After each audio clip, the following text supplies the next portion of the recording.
Hello there, dear friends, and welcome once again to the Relaxed Fantasy Review.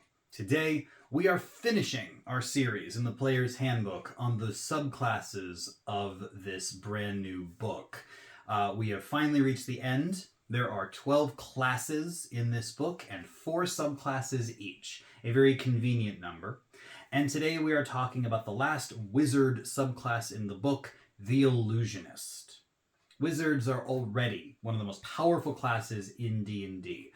Yes, there has been some good balancing efforts, bringing sorcerers and fighters and stuff like that up a notch. But wizards remain one of the best with their extensive school of magic and their choices, and the subclasses are actually bringing a lot to bear now. They've been tweaked. Illusion spells are, well, let's just say they are one of the trickiest schools to master.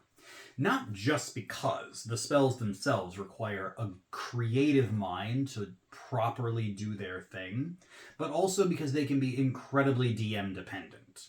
There's a lot of interpretation, because when you cast an illusion, one of my favorite cantrips in the game is Minor Illusion, and it lets you create an object that fits in a 5-foot cube. The object can't look like a creature, but it can be cover. It can be like a wall that you hide behind, or it can be a rock you can hide inside. A classic pick is the old box or barrel. If you're in like a storeroom or something and someone's looking for you, you just cast it over yourself and you hide in it. And it doesn't look like an illusion to them. It looks like a real object unless they take an action to study it or they touch it, and then they move through it and they're like, oh, that's an illusion, and then it becomes transparent to them and looks like a hologram, sort of.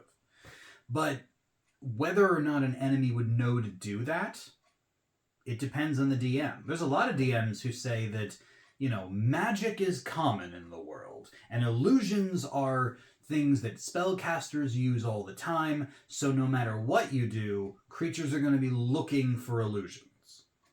I think that's a pretty big stretch, even for a DM to say.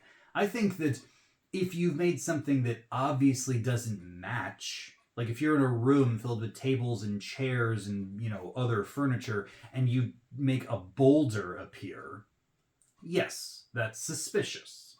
But if you're just making another, piece of furniture appear that you could hide inside, theoretically, like a wardrobe or something, and no one would think twice. Like if you're in a bedroom, there's a bed, there's a vanity, there's a dresser, and you make a wardrobe appear that wasn't there before, 9 out of 10 people aren't going to think to look in that thing.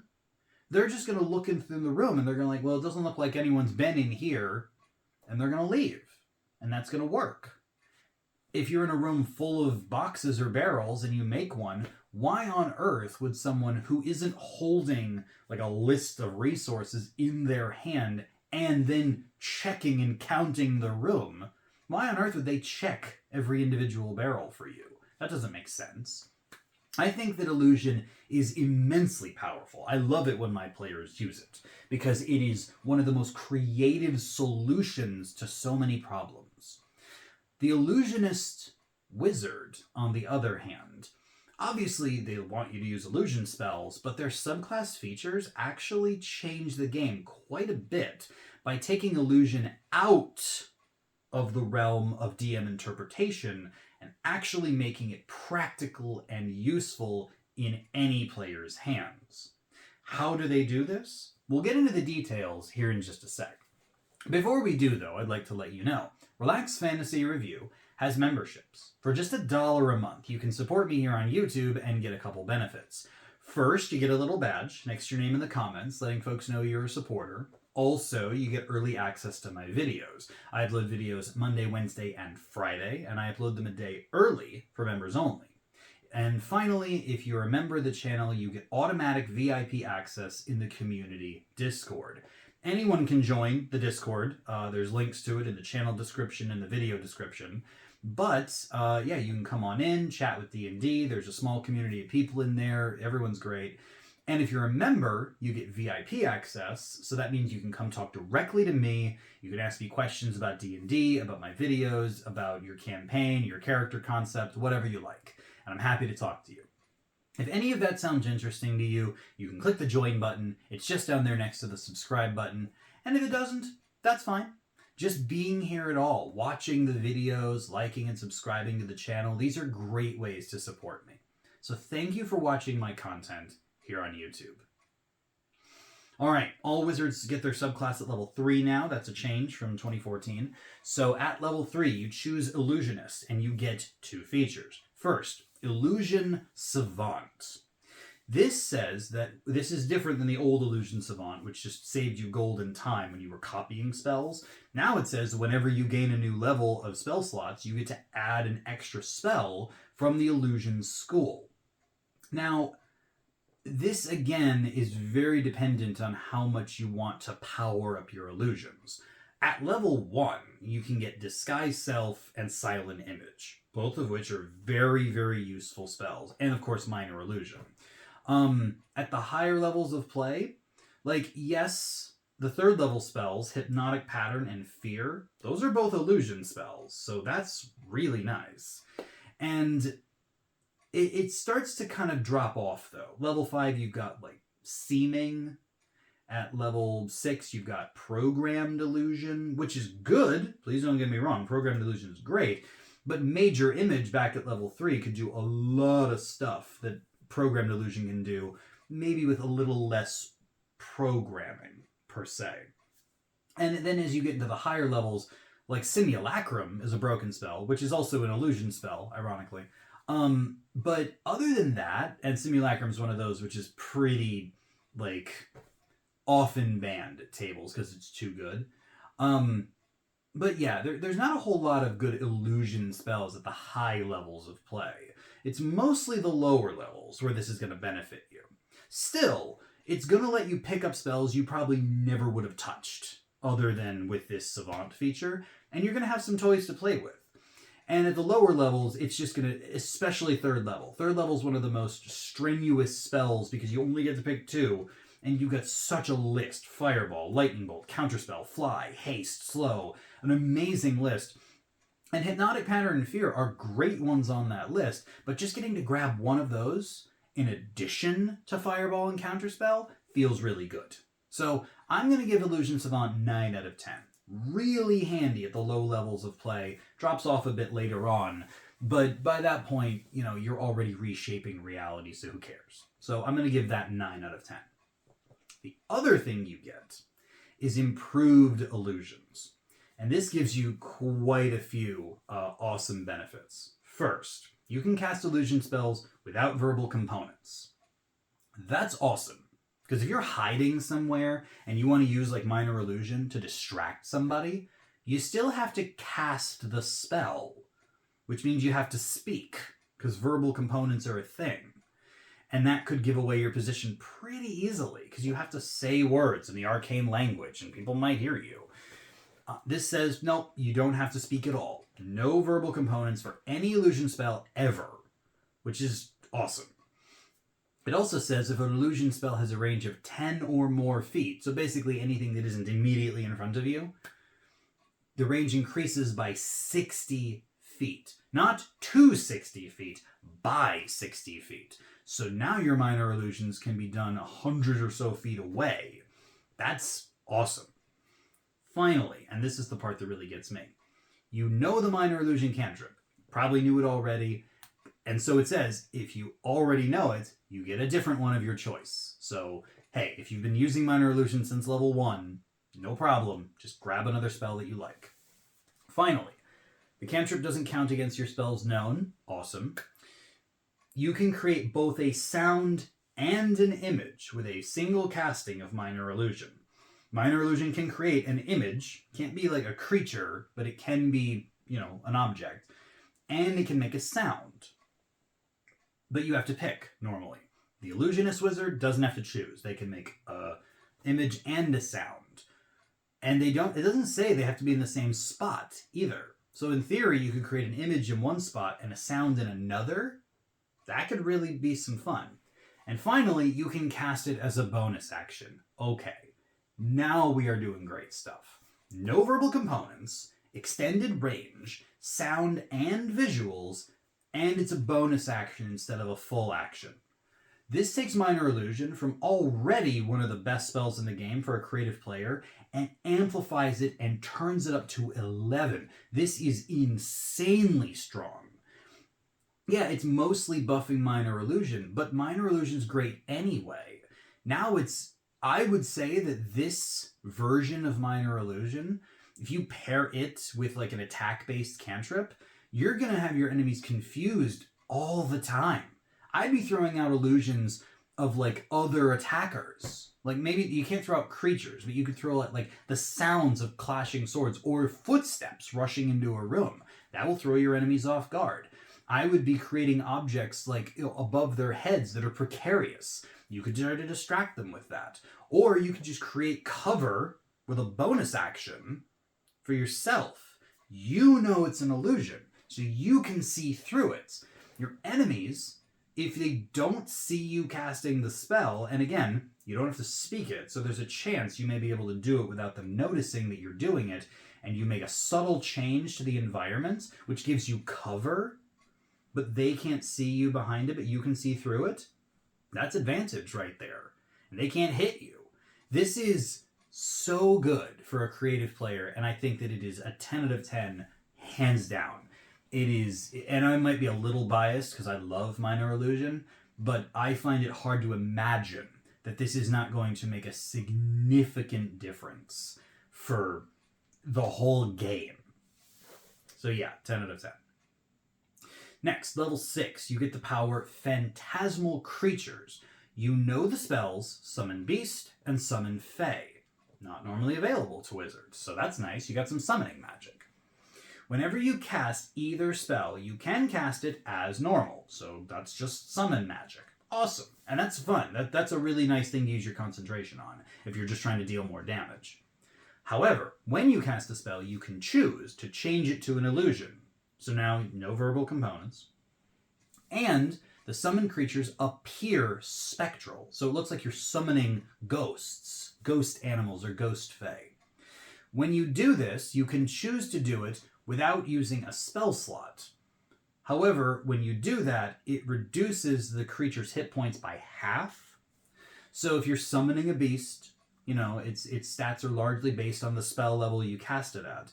If you cast it without a spell slot, it's just cast at its lowest level and their hit points are cut in half. But you can do this once per day for free, once without a spell slot. And then afterwards, you can continue casting it without a spell slot. The illusion version or the physical version, it can continue to be done. So, yeah, it's really powerful. Like, honestly, Summon Beast and Summon Fae are phenomenal spells.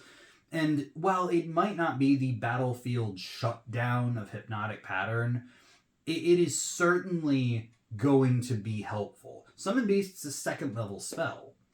So if you run out of third level spell slots, I would strongly consider that as just, this is my concentration spell for this fight, or for this dungeon. It lasts an hour.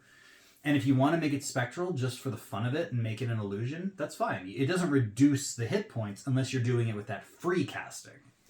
All in all, giving you these awesome spells, letting you do it without a spell slot, changing them to illusions is not only thematic, but powerful. And I give this 10 out of 10 as well. At level 10, you get the power Illusory Self. If a creature hits you with an attack roll, you can use a reaction to make an illusory duplicate of yourself in between you and the attacker, and the attack automatically misses, and then the illusion disappears. Once you use it, you can do this once per short or long rest for free, and you can restore your use of it with a second level spell slot or higher. Now this is very reminiscent of the Shield spell. Creature hits you with an attack, you use Shield, it raises your AC, and then it might miss unless they had a particularly high attack roll. This is just an auto miss. This is incredible for negating crits, because Shield doesn't block crits. If a person crits you, Shield does nothing. And as a wizard, getting crit is very scary, because your hit points are not great. But this just says, no, it just misses. It doesn't matter what their roll was. It was one of a, I hit you, wait, no you didn't.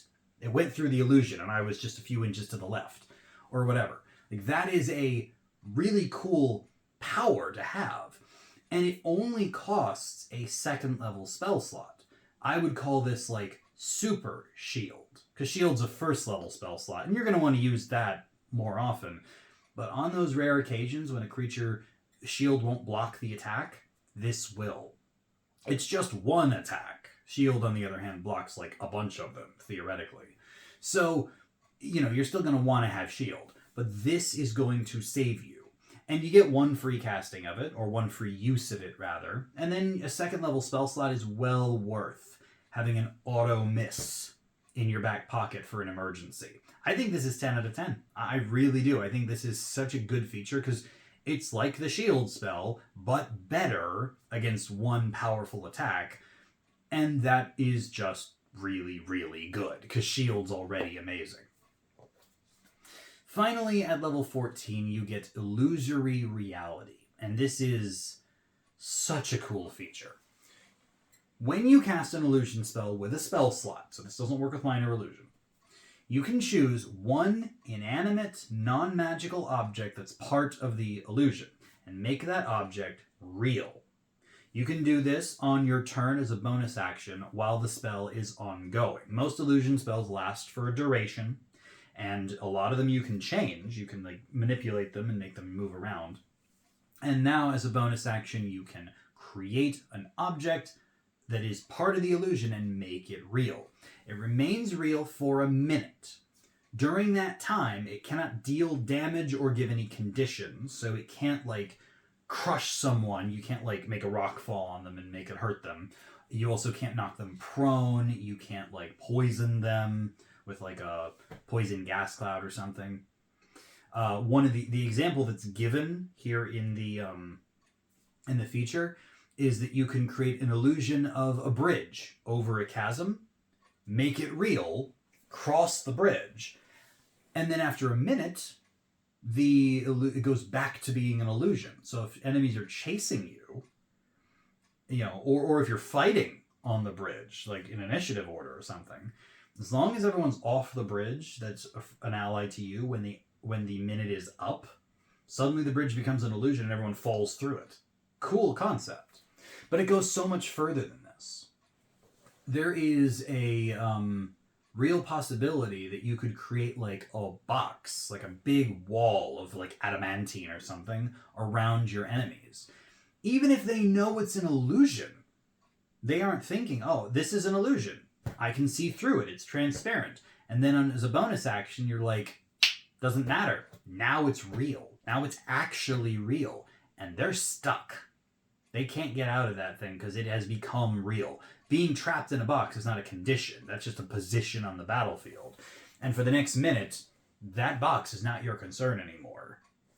What's really cool about this is that there are quite a few illusion spells, especially in the mid to high tiers of play, which last forever. You can cast them and they just last until dispelled. This says, while the spell is ongoing, you can use a bonus action to make part of it real. Think about this for a second. You cast a spell at your home base. Let's say, it's an illusion spell which creates an impenetrable wall. We'll use adamantine again as an example. An impenetrable wall in front of the door to your base. Now, you and your friends all know that's fake, so you can see through it, walk through it whenever you want. That's awesome. The illusion, if you've upcast it to the correct level, will just remain forever. So only people who know it's fake know that that's where the door is. Everyone else sees it as part of the wall or, a barrier. But then you get some enemies that try to raid your base. They're outside. And you're like, oh crap, they've seen through my illusion and they're coming for the door. Bam! Bonus action, free wall. For a minute. That gives you time to prepare, do whatever you need to do. And because the spell is ongoing permanently, it doesn't say you have to be concentrating on it. It just has to be there. The illusion has to exist, visually. So this means that once you have set up permanent illusions, you can make them real whenever you like. Because there's no limit to this. It just says it takes a bonus action and lasts for a minute. A wizard who knows how to prepare to create programmed illusions that like react to certain stimulus, the sounds of battle, enemies, the presence of specific creatures, you can make the programmed illusions pop into reality. They become permanent if you upcast them high enough. And then at will, basically, as a bonus action, you're just making parts of them real every round to mess with enemies. This is how you make mazes that are constantly changing their layout. This is how you make labyrinths. This is how you create, a battlefield situation where there are walls appearing for cover at will that aren't normally there. It looks like they're there, but you can make them real. There is so much potential with this power. And even if you forget the permanent illusion hack here, Major Image fits in a 20-foot cube. That's a huge object, a gargantuan one, technically. And you can't make living creatures with this, so you can't make a giant illusion of an ancient dragon and then make it real. Could make an illusion of a dragon statue and then make that real, in theory, for a minute. So regardless of how you play this, whether it's in the moment, within initiative, you cast an illusion spell and make part of it real to help yourself out, that's great anyway. But it is the planning capabilities of this and the ability to manipulate permanent illusions forever. This is 10 out of 10, and it might be my favorite capstone. Advanced, extra portent dice, over-channeling spells, having magic resistance. Those are great. Those are the other 3 capstones for the other 3 wizards. This one might be my favorite. This is so potent in the hands of a person who knows how to use illusion and who knows how to plan a battlefield and how to, if they can manipulate and make objects appear at will. This is so good that it is, akin to being a, creation wizard who can just make stuff appear at will. I'm giving this 10 out of 10, and I'm giving the Illusionist 10 out of 10. I think that all of these features, with the exception of improved illusion, so basically other than your level 3 feature, nothing in here is dependent on the DM. Summoning creatures, whether they're spectral or not, that's you. You are summoning a creature. It exists. It's not fake. Your illusory self-power, it doesn't matter if the DM crits you. No, they didn't. And illusory reality, again, isn't dependent on a creature failing a save against an illusion or looking for an illusion. They could know it's an illusion. It doesn't matter. You just made it real, and they can't unmake that. This is so good, and I'm so happy that Wizards of the Coast did this, because it takes one of my favorite schools of magic out of the hands of the DM. And don't get me wrong, plenty of DMs love illusion magic. Lots of great DMs that I've played with really appreciate the creativity that is illusion magic and love to play with it, but there are some that just shut it down. There are some that just don't want you to have the ability to make stuff appear and disappear at will. The Illusionist Wizard says, hey DM, guess what? It's gonna work. Maybe not all the time, but in a few specific cases here, it is going to work, and that makes illusion magic so viable and so reliable. I have to give this subclass 10 out of 10. It is that good.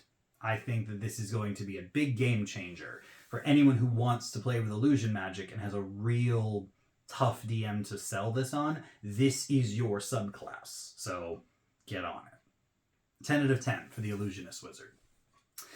This has been the Relaxed Fantasy Review. If you enjoyed the video, please like and subscribe down below. Have a look for the join button down there. And keep your eyes peeled for more videos coming from the new D&D books coming down the line soon. Have a good one, my friends.